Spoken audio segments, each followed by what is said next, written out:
Hey, this is a Richard Sherman podcast brought to you by Super Draft Fantasy, the official fantasy partner of Caesar Rewards. To all my PFF listeners, it's time to get hooked up when you play. Get a $10 bonus when you deposit 10 by using the code PFF at registration. Just download Super Draft and start playing games like Super 15. Get your hands on some cash prizes, Caesar Rewards credits, and more. We're even hooking you up with free PFF Elite subscription when you sign up. Just download the Super Draft app on Apple or Play Store. Use the code PFF when you create an account, deposit $10, and get a free PFF Elite subscription. The offer is only eligible for new accounts. Sorry, everybody who's already subscribed, but new accounts, it's exciting. Super Draft paid fantasy contests are available in 34 states. Must be 18 or older to play. Paid contests in most states. Visit superdraft.io for all eligibility restrictions. Well, I'm the best corner in the game. Don't you ever talk about me. Picked off. It is Richard Sherman. It's picked off by Sherman. Now, buckle up. Here he goes. And it is intercepted by Richard Sherman. Broken up. Picked off. This game is over. Hey, welcome to the Richard Sherman podcast. This week we're having 49ers All-Pro Fred Warner. Great player. We're going to talk about the draft. We're going to talk about Trey Lance. We're going to talk about this season, the fantastic players they have on defense, his draft experience, all of that. Of course, we're going to end it with the Super Draft Super 15 contest. Hit that subscribe button. Welcome my boy, Fred Warner. How you been, though? Yeah, I've been outstanding, bro. Just out here in the Bay. Just got my first home. Obviously setting it up right now. And, so I'm out here year-round now. Yeah, as you should be. As you should be, man. I'm happy to hear that. Mm-hmm. How's the old lady? Any kids on the way? You know, all that usually goes bang, bang, bang. Nah, man, no kids. Like, I know you popped them out quick, but I ain't got nothing on the way or nothing. I ain't mad at that. We got our wedding in June. So There we go. Yeah, where y'all going? Yeah, we doing it in San Diego. Nice. San Diego, man. Yeah, so we're excited about it for sure. Nice. That's gonna be a lot of fun. It's gonna be an eventful offseason for you then. Boy, is it? Yeah, I'm trying to make sure I map it out the right way. Got to maximize it. Right, no question. But you know, happy wife, happy life. Just they wasn't lying when they said it. Just going heads up. Yeah, I'm already knowing. Shoot, it was a fun ending to the year. It was some sketchy moments in there, but you know, y'all ended up catching fire as we knew y'all would, and you know, some unfortunate plays at the end. But how'd you feel about the season? I mean, I felt good, man. I think, you know how it is. Like when you in that moment where we're 3-5 and we're under fire, bro. I mean, it feels like the whole world's ending. Right, you know right. what I'm saying? Right. It feels like the world's ending. But you know, that's when you got to have your leaders, you know, guys within the team, the players kind of step in and own it. And I think guys, big time playmakers like Deebo Samuel, you know, and guys like that stepped up when we needed them. And you know, and we won some crucial games there in the middle of the season. And it still wasn't perfect, you know, as it never is, but won some crucial games, got some heat to us, and then won games when we needed them, especially, you know, that last game at the end of regulation or at the end of the regular season to put us in the playoffs. I mean, we're down 17-3 at the half, and we're all looking at each other's eyes at halftime saying, like, look, this is it, literally. Right. If we don't win this game, like, we're out.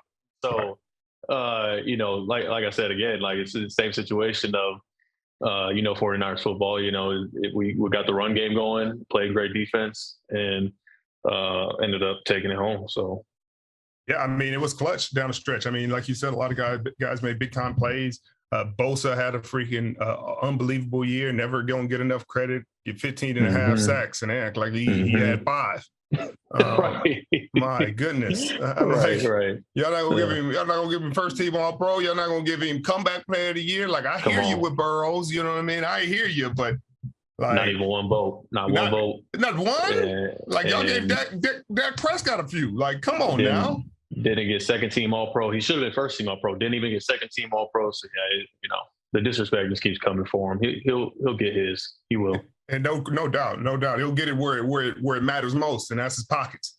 That's all that, hey, Right. you can't control all the rest of it, but, they're going to give him what is just due. But, I mean, y'all linebacker core, we all knew would be one of the best in the league, but it seems like everybody else is finally figuring it out. Z's got to show what he could do.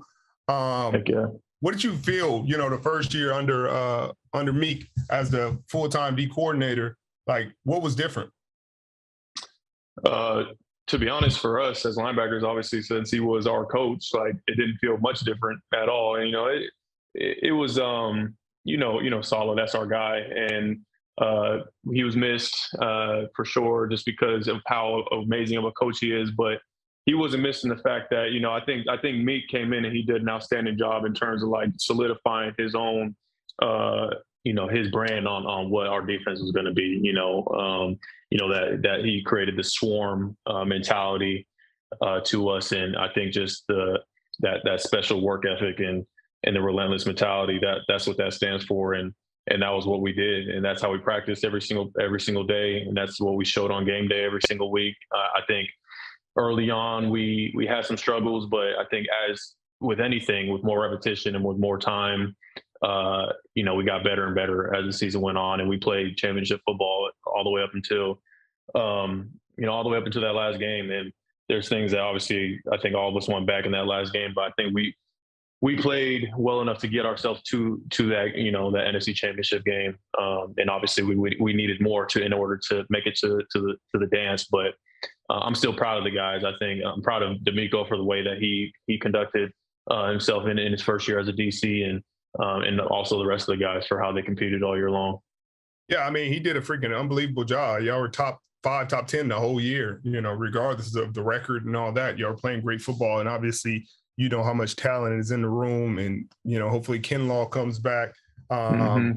You get some continuity at safety. Obviously, Jimmy played the whole year. Tart was a little banged up, but, guys played well at the corner spot. E-Man was a little banged up.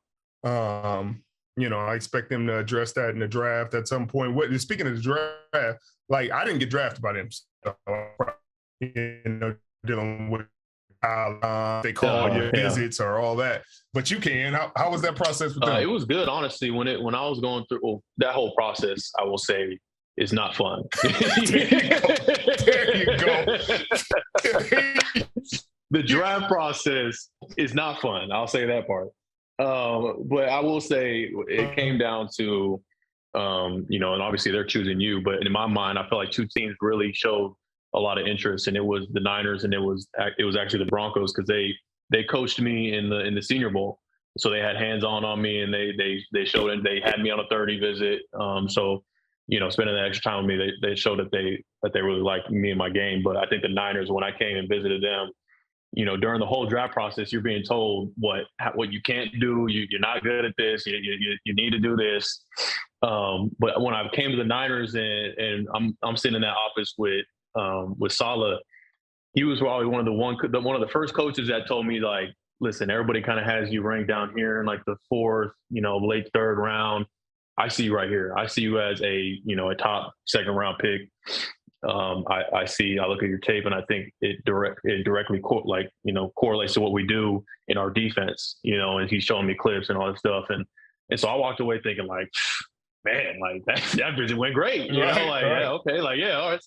The positive feedback. So, I remember talking to all the coaches. I talked to Meek, I talked to Saleh, and I talked to HT, and, Kyle, John, all those guys on the 30 visit. And so it went great. I know they do their due diligence. They all care about character, the character of these players, and wanting to talk to guys face to face to see, just how much does this guy love football. And I think that's what our team, and this team is a bunch of guys who just love ball and who are wanting to dedicate their lives to it. And that's why you see, the right product on the field. And so it's a grueling process, I'll say that, but it's one that you got to cherish too, because it only happens one time. So I'll always take those memories with me as I go. Well, I mean, like you said, it's a beautiful, it's not a beautiful process. It ended up working out beautifully with the right team in the right spot. But tell me some of the different moments that happened throughout the process, going from like your last college game to when you got drafted by the Niners, the ups and downs. Yeah, you go straight from playing that last college game right into combine training, or just into doing all these little hoops and drills and stuff that they gotta run you through to see, like, okay, like how is it, like, how's this guy's athleticism, how does he move. And obviously in the moment I'm thinking that all of this is like the end of the world, like if you don't perform well then you're not getting drafted or something. I don't know. Not came to realize that tape is like 90% of the deal. Like, they're going to look at your tape. They're going to be like, can this guy play football? Like, okay, like that's how we're going to base our decision on. But then they want everything else to kind of, it's a puzzle. They're trying to fit all the pieces to the puzzle, in every single player. So, go straight into all the training stuff. And then I remember going to the Senior Bowl, and that Senior Bowl was kind of like the first time I was like, okay, like this is for real. Like I'm not getting a lot of sleep. Anytime you're not on that football field where you got all 32 teams eyes on you, like, taking down notes on every single move you do, you're in a ballroom, like, with a bunch of different scouts and guys who make those type of decisions. Like, they're all sitting there asking you a million questions about your upbringing and football and yada yada. So Senior Bowl, straight to the combine. Combine is like, another one of those grueling tests. Like, you're sitting there, you're having to do all these interviews, and you want to say the right things, but you don't want to sound like a robot. And like, you're saying the same answer to 32 different teams. So it's like, you start to sound repetitive. So, and then at the end of the combine, that's when you do the drill work. And by the time I got through the drills, I'm like, man, thank you. Like, I'm good. Like, I'm good now. Like, all the interview part, I feel like, is the hardest. And then you get to the drills, and then you just kind of just do whatever you've been practicing. You already kind of have an idea of what you're going to do anyway. So, did all the 40 and the vertical, all that kind of stuff. And then after the combine is when you start doing your 30 visits, which, that's when each team has 30 players that they can bring in and do like one-on-one visits with. And so I remember doing one. I think I did 4 or 5 visits. I did the Dolphins, Niners, Denver, and the Bills. So 4 30 visits. And there might have been a 5th in there. I don't know. I'm probably forgetting somebody. But, doing the 30 visits and, you going in there, same type of thing, an interview, business trip. And then after the 30 visits, you got coaches that come to your college and take you through workouts, and that one-on-one workout is different. It's the worst. If you get the right coach or the wrong coach, I should say, that boy he go burn you into the ground. Into the ground, and you by yourself. Trying to wear you out. You by yourself. You're trying to wear you out. That's the goal. And a lot of the time, they're just trying to see, okay, like where's this dude mind at? In terms of they're not really trying to. They already know you can move. Like, they just saw all your clips from the combine and then how you move that way. So. So you do those, and then you have your pro day. And luckily, you do your stuff at the combine well, then you don't have to do a lot of the drills at pro day. So I remember just doing the football drills at pro day. And then after pro day, it's just a waiting game, staying in shape, getting ready for the draft. And then the draft is, the best day of your life, or was for me. It just depends, obviously, I guess, depending on what happens on that day for you and what your expectations were. But, seeing all that hard work that you put in over years and years and years finally, come to fruition with being drafted is a big deal. So what would established all-pro Fred tell young pre-rookie Fred going in? Going into the draft process, yeah, playing for the Niners? Just going into the whole thing, like what advice would you have for your younger self? Maybe even high school Fred. Wow, high school Fred, man, that boy didn't know a dang thing.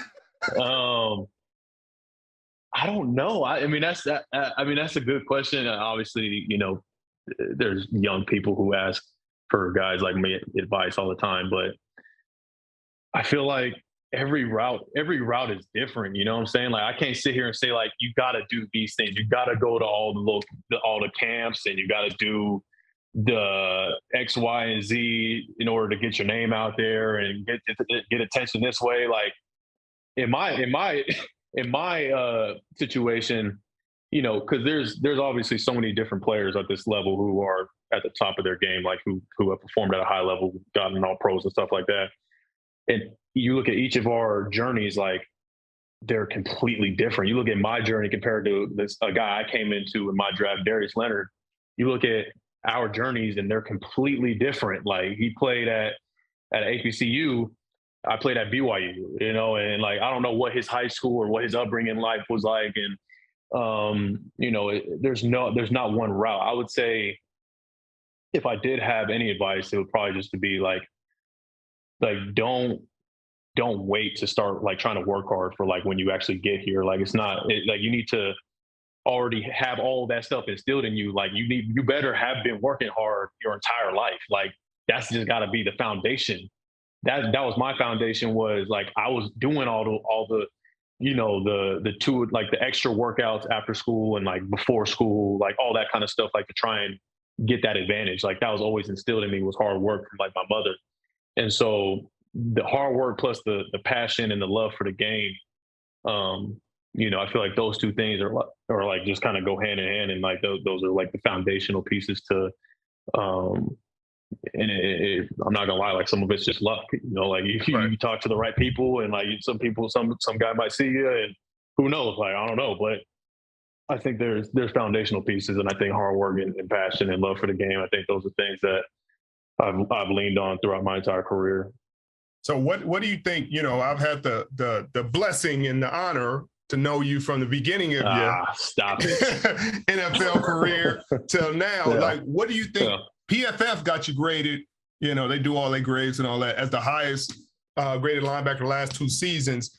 Obviously, your first 2 seasons were really good, but they weren't, you know, the elite level that you're at right now. What do you think changed? You know what I mean? Did the game just slow down for you? The reads, the coaching get better? Or just like, hey, repetition, seeing the play, seeing the scheme, being in it, feeling more comfortable?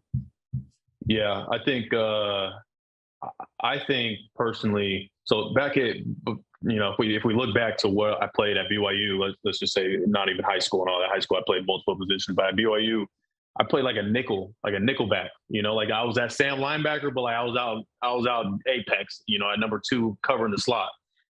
And so that was another hard thing for me coming out in the draft. Like nobody knew where to put me. They're like, we look at your tape, like we don't know if you should move to like 3-4 outside linebacker, or if you have the instincts and the ability to shed blocks and be an inside linebacker. Like we don't, you know, you're kind of a tweener. And that was another one of the reasons why the Niners interview went well, because Saleh knew exactly where I'd be. He's like, listen, you're smart. You know, you're instinctual. We think that you can, you know, we've seen how you use your hands on blocks and stuff. Like, we think that you would do well here. So from day one, I was the Mike linebacker, and not the Mike linebacker. I was just a Mike linebacker. And so I think for me, it was just like you mentioned, like that repetition, like seeing things I hadn't seen, being behind, you know, the D tackles. Like I hadn't seen guards and centers and pulls and all this other stuff. Like all that was brand new to me. Those first 2 years, especially that first year, I'm just playing based off of just natural reaction. I don't know what's going on. I'm worried about calling close left, close right, Roy Lou, and like I'm just not to mention you got the green dot. Yeah, I got the green dot, and so I'm swimming that whole first year. I'm surprised Saleh didn't pull me. I look back and I'm like, man, how did that man keep me in the lineup? And he rolled with me because I guess he saw something in me, you know. And he was riding with me. I'll say that. Rolled with me all the way through that first year, and it was a lot of bumps in the road that first year. You know it. In 2018, that was a rough season, but you know, then that second year, there was just like I had a decent start to the year. I think another huge part of it is obviously people that have been around players, Malcolm Smith, Quan Alexander. That second year, getting Quan next to me kind of brought out that swag factor, like that it factor of that was already inside of me, but just had to be brought out. Just got unleashed. Like, it just got unleashed, right? And so once I got that confidence, and that swag, you know, I feel like that's what really like allowed me to start playing my own style and like playing my game and really coming into my own that halfway through my second year. And then that kind of gave me the building blocks to go and have my breakout third year, being all pro and Pro Bowler.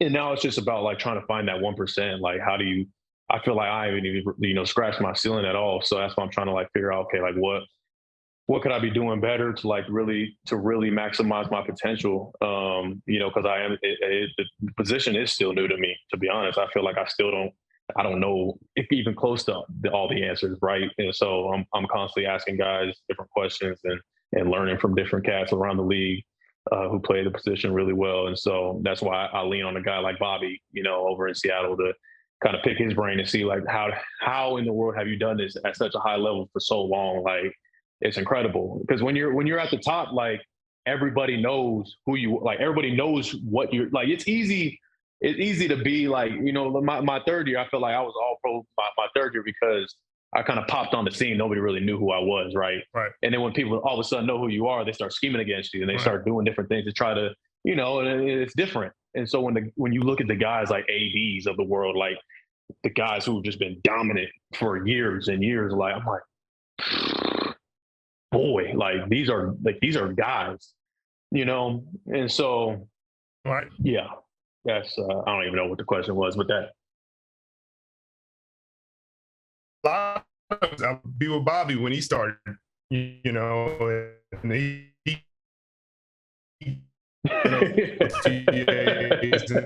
but a lot of getting the same scheme looks you getting consistently. Specials, you're always getting speed from 3. You're getting stick routes right there. You're getting spot routes out of the, you know what I mean? Every year you see it. Every year you see the same thing. You're a young quarterback. You're like, oh, it's going to be quick game. I'm not even going to need to backpedal at all. I'm just sliding left to right. It starts to happen faster. And it's been cool to see you develop. I remember having a conversation with you and just saying, hey, work your ass off on special teams and and just wait for your moment, just be available. Right. And then 2 weeks later, you start. I always remember it. I literally before coming doing the interview, I was like, man, what are we going to talk about? I'm like, I'm gonna have that one in my back pocket just in case they add. Like, okay, let me have that one. I will always remember that one. You telling me to just work hard, know your role, special teams, ball out on special teams, and then you'll get your op. And then I just was like, oh, here I am. Like, get ready. Right. You're like, well, skip that step. Let's go ahead. Yeah, skip that one. Yeah. I got lucky in that aspect, but yeah. Ain't no such thing as luck in this game. Not at that level. Not at this level. It's you earned it. You earned it. I mean, and you earned what you're getting and what you're gonna continue to get. And y'all have a really talented team. Y'all gonna continue to be great. Nick Bosa ain't going nowhere. Debo ain't going nowhere. I don't think Jimmy's going anywhere. E-Man, a lot of the foundational pieces that y'all have don't seem to be going anywhere, and they continue to develop talent. Who you think they're going after in this draft? Y'all don't got to pick until the second round. I think 60. Who y'all think y'all going after? Yeah, shoot. I don't know. Second round. I would assume they probably go defensive back, just because you can never have too many good DBs. We have a lot of young, good DBs right now. I don't know what the situation is. Are they going to bring back Jason Verrett or Josh Norman or any of those veteran guys that we've had on the team? Obviously, you mentioned a guy like E-Man, who's an established vet, who is one of our lockdown corners. You got some young guys in Demo and Ambry, who came in and did a good job when they did show up. So yeah, you can never have too many good DBs. I think getting another defensive back in the second round probably be what happens. I agree. I think they're gonna go corner. I think they're gonna get a corner. Even if they bring the vets back, even if they bring JV back and Norman, they're going to want a young guy to develop and really be consistent, because after how banged up y'all got last year, it was grabbing at straws for like 6 weeks there, and for as talented of a team as you guys have, it's hard to watch that when it's just like, bang, you can't stay healthy here. It's like the middle is gold. And it's like, but if you ain't got nothing on the edges, if you're one corner, your 2 corner, your 3 corner go down, and you're like, I don't know a team that can survive that. It's one of the hardest positions to play too. Like, I ain't got to tell you that. You know what I'm saying? So, yeah, you got it. It's hard to find really, really, really good lockdown. Like, here, I'm gonna put you on this island, and let's not worry about you for the whole game. Like, that's hard to find. So. And I think they might go after some guys in free agency. You know, I mean, there's a lot of really good corners out there available, a lot of vet corners that, you know, they're going to be expensive, and y'all not going to have the money like that because you got to pay Debo whatever the King's ransom is these days. And Bosa going to be asking for a little more than what his brother got. Right. Exactly. So I don't listen. Well, if I learn one thing, I don't know nothing about it. I try to just stay in my lane, baby. That's you it. know what I'm saying? Like I'm worried about what is Fred Warner supposed to be doing, and what I got to be doing to make sure I'm getting better. Speaking of that, OTAs and all that is going to be different this year. I don't know if it's happening or not happening, or what you think about the whole process, how it went last year, because last year it was kind of super weird. Did it mess up your routine? You know what I mean? Your first couple of years of the league just been a really weird space. Really weird. Yeah, I know. I mean, even more so. I mean, I think because the only OTA I had before this past year was my rookie year, because my second year I was dealing with I had a knee scope, so they sat me out that year. My third year was COVID, didn't have OTAs that year. And then this past season, I finally had to do, or not had to do, but did OTAs for my second time in my career. So, you know, I think this year will probably be as normal as any other season, or as any regular season has been, kind of moving away from the COVID protocols because of how many people are getting vaccinated. And that's kind of what you saw towards the end of this past season as well. Like they eliminated the testing every day, and you know, all that kind of stuff. So I don't know. Who knows? And I'll just be here. I'll be here ready to go for whenever. The important question is, how has your life changed since you got your money? The exact same, baby. I don't know. It don't look the same to me. I see feathers in the face. You start to see these little expensive feathers in the house. Right. You know, it's more than anything is, you know how it is. It's just like knowing that you not having to worry, you know, in that area of your life, you know, in terms of finances, and knowing that you're going to be in the same place for a while, as long as you hold up your end of the bargain, right? But I think that's the thing that meant the most to me, was them believing in me and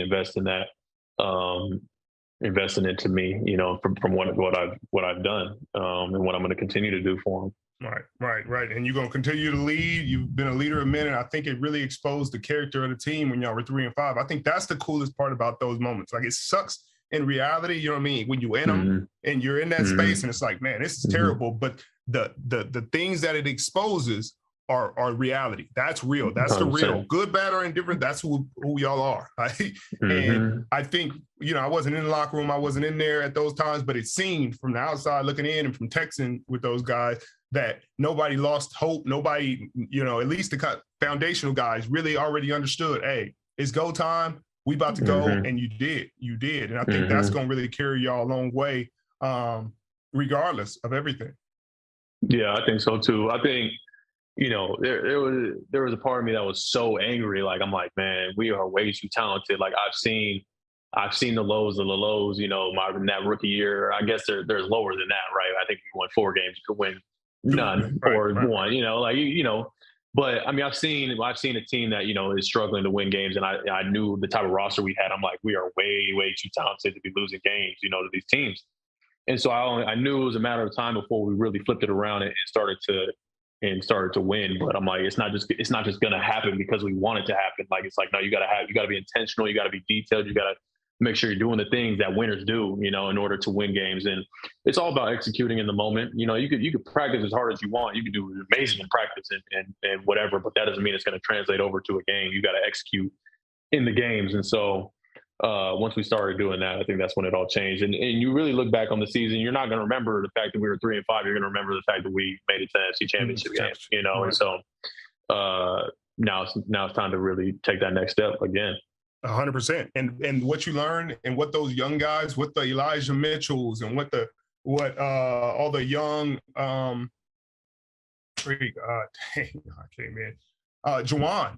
freaking showed up huge in the playoffs and throughout the end of the season. Like, my goodness, Juwan was going crazy. Now, I remember seeing him, but those things are going to, the momentum from that should I can't wait to watch it play out this season. You know, the confidence that he has now compared to where he was last year. I mean, it's going to be unbelievable, and I'm sure they're going to draft, but like he's going to be a problem. A problem, bro. I love Juwan. Like, I will say this.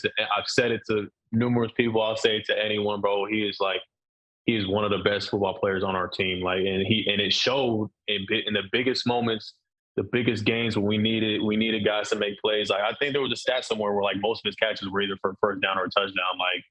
Like the dude like just balls. Like, and it's crazy because like it's not just with the ball in his hands. It's like blocking. Like he's over here taking dudes out in the blocking game, because that's just a mentality. It's a mentality thing. Like, he's got the right mentality. And you look at him and you look at him, he's kind of like, he looks like he'd be a decent player. Bro, this dude is a dog. Like, I'm telling you, like, he's one of our best players. I remember we were going in one-on-ones his rookie year. And, his 7th round rookie, they're like super high on him. All the scouts are like, hey, you got to watch this dude. Hey, be careful with him. Like, he got this. He went for all these yards. God, I'm like, I'm watching the tape and I'm watching him walk around. I'm like, bro, he looked like he got bad knees. Like, he don't look like he about to cause me no issues. Oh, my And then you get out goodness, there and deal with him and you like, wait a minute. Like, I'm telling you. Who put this? There's some dudes who are just ballers, bro. Like, who just are just gamers. You know what I'm saying? Like, and that's exactly what he is. And I think you talked about all them yards and stuff he had at Tennessee. Like, he balled at Tennessee. I don't know how. I don't know. I don't know why. I didn't watch him, but I believe it. I see the kid work. I see him work. I see how he works at his craft. I see how he competes. I love competing against a guy like that. He'll chirp at you a little bit, and get after guys like that, and that just fires me up. You know what I'm saying? Like, that's what I'm all about is the competition. So I love Juwan. He's great. I'm so happy for him. I mean, he's doing exactly what KB did for him, but he's just developing differently. But it's really cool to see. And now Trey Lance. I mean, everybody, they're going to say, John going to talk about it in a press conference. Like, oh, man, I don't know how those clips got out. John, oh, man, he looks pretty good. I don't know who leaked them. Out there. but how has he been? Yeah. I mean, he's a rook. So everybody, they put too much burden of expectations when you're a high-round pick. Thankfully, the Niners didn't fall into that and force him out there too early. But he looks like a talented kid. Yeah, bro. And like you said, I'm really happy with what they did in terms of his plan, letting him sit behind Jimmy, learn the offense, learn the system, learn how to be a pro. Didn't play college football for a year, played at North Dakota State. I think he has a total of he has a handful of games that he's even played at the college level. I think it's 19, something like that. Yeah, like, come on, bro. Come on. And so, the fact that he even came in and was like as mature as he's as mature as they come, that's why he reminds me a lot of myself. Like, I feel like I came in and that's what everybody was telling me, like, oh yeah, you're mature for your age, and I feel like that's exactly how he is. He's got the right mindset. He didn't come in with this cocky arrogance, like, oh yeah, I'm the 3rd round pick, yeah, I'm this, I'm that. Like, he knew exactly where he stood, and he came in. He was hungry to learn. Had a thirst for learning, and asked Jimmy all the questions, asked the coaching staff all the questions, even defensive players, even myself, like how to be a pro and how to compete and all this kind of stuff. And I think as his confidence continued to grow throughout the year, you started to see those wow moments that we all talk about, in the practices and, in the couple games that he did play. I feel like he did some great things in those games as well. I can only say from what I watched from the sideline during the game, you know what I'm saying? But going against that kid every single day in practice, for sure made me a better player. I think all the DBs, everybody else on the defensive side would say the same thing. I'm really excited. About him. I think his ceiling is really, really, really high. It's just a matter of how high is he willing to take it? Right. I think it's in his hands and whoever is helping him to progress, because he is very young, and it's gonna take not only you can't put the entire burden on him and say, here, you have all the tools, now you better develop and you better do this and you better do that and you better lead this franchise to 6 championships. Whoa, like, I'm gonna need some help along the way now. Right. So if you want the kid to have success, you got to make sure you surround him with the right people. And I think this team this team is very loaded. Like we have a lot of good players. So he has a very good team, which is, a great starting point for him to have a great career. Yeah, no question. No question. I mean, he has leaders like you. I mean, he got Eric, he got Debo on the other side, Kittle, who we haven't talked about enough. George is his crazy self. Exactly. Yeah. And he has everything. He has Kyle, who's one of the best offensive mind. Obviously, losing Mike, McDaniel, and LaFleur, and all those guys, and it's going to be different in that room, with McDaniel gone. But I think anytime Kyle's still around, the mad scientist is still in the building. He's going to have one of the best schemes. He's going to put him in the best position to be successful. He's going to put pressure on the defense, put pressure on the linebackers. And so I think he could not wish for a better position. And like everybody's saying, all these draft analysts are saying, he would have been the number one pick this year. He would have been the number one guy over all they ain't talking about picking a quarterback till 28, 29, these quarterbacks. And the top quarterback, they saying hands is the smallest in the league. I say, what are we talking about here? Can he play or can he not play? You talking about it? Right. Yeah.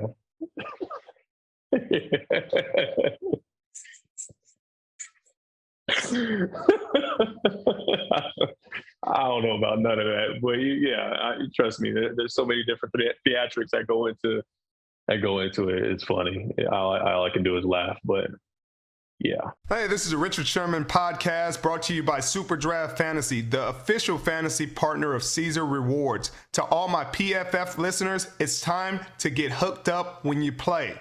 Get a $10 bonus when you deposit 10 by using the code PFF at registration. Just download Super Draft and start playing games like Super 15. Get your hands on some cash prizes, Caesar Rewards credits, and more. We're even hooking you up with free PFF Elite subscription when you sign up. Just download the Super Draft app on Apple or Play Store. Use the code PFF when you create an account, deposit $10, and get a free PFF Elite subscription. The offer is only eligible for new accounts. Sorry, everybody who's already subscribed, but new accounts, it's exciting. Super Draft paid fantasy contests are available in 34 states. Must be 18 or older to play. Paid contests in most states. Visit superdraft.io for all eligibility restrictions. All right, we got the Super Draft Super 15 contest, but there's only 3 picks this week. It's basketball, NBA. I'm not happy to talk about NBA because my Lakers, man. LeBron is having a year where he's averaging 28.9 points, 8 rebounds, 6 assists, or somewhere in, and we're like 6 games under 500. Like, could you imagine having that kind of season and being 6 games under 500? He's playing good basketball. We wasting a year, Lakers. Come on. But over and under, Luka Doncic, 30.5 against the Warriors. Luka, I got him going over 30. He's going to have a shootout with Steph Curry. He has pride about him. The Mavericks do not have a lot of offensive options. I got Luka going over 30.5.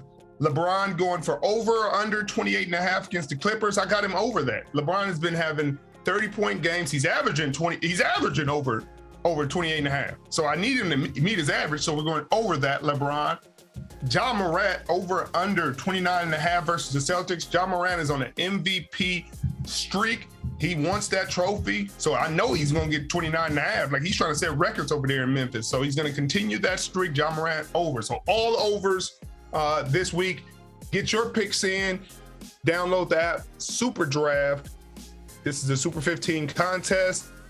If you're a first-time subscriber, use the promo code PFF and get your first $5 contest free. No strings attached, no credit card required. Get in there.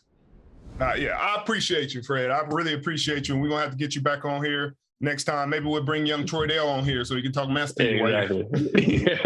Right. I'll probably be in the building at some point, you know what I mean, figuring it out. I'll probably be in there and bother y'all during training camp or something. I would love it. And come see, now that you're veteran, Fred, they say it happens fast. Now you're going into your 5th year. Bro, flies by. You know that. Yes, it is. This is better than anybody. This is crazy. But what year are you going into? This will be 12 if I keep it going. 12. Woo! yeah. Yeah. Well, them corner legs too. Right. All the miles on that. All the miles on that. On them They don't legs. got a lot of practice reps left in them. Just know that. Yeah, strictly game reps only on them. I'm already knowing. Look, y'all need me in the game, or do y'all want me to get? I can get picks in practice all you want, but you're right. God, come on now. We know them things don't count. In the game, you ain't going.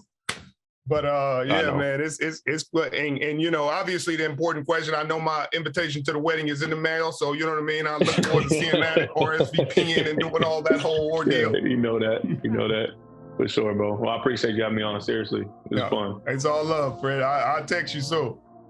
Yeah, no doubt. All right, brother. Bye bye. Keep in traffic.